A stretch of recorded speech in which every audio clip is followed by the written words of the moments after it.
Сәлем достар. Бүгін мен сіздерге күрішті гарнир ретінде қалай дұрыс пісіру керек екенін көрсетемін.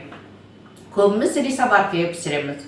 Ал енді рисоварка жоқ кезде кәдімгі кастрюльге пісіреміз. Бір кесе күріш алдым.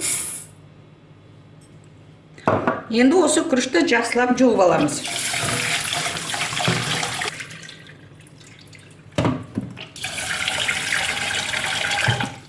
Жалпы күрішті суымыз ағарғанша жуамыз.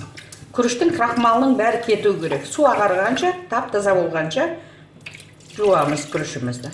Енді бір кесе күрішімізге бір кесе су құямыз. Міне суымыз қайнау керек. Су қайнағаннан кейін газдың астын басамыз. Қазір күріш қайнағанша газдың астын кәдімгідей қаттырақ жағып қойдым.